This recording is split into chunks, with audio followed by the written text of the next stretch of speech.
Order করলো বিশাল বড় পাতিল নিয়ে আসো, কড়াই নিয়ে আসো, কড়াই ভর্তি তেল গরম করতে শুরু করো। টকবক টকবক করে কড়াইয়ের মধ্যে গরম তেল। ফেরাউন বলে, ও অর্থমন্ত্রীর স্ত্রী, তোমারে অনেক ভালো জানতাম, এখনই আমার পায়ের সামনে সেজদায় লুটিয়ে পড়ো, আল্লাহরে ছাড়ো, আমি তোরে ছেড়ে দেব।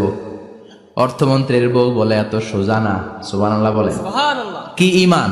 ইমানের পথে অবিচল থেকে আমার মরণ যেন হয়।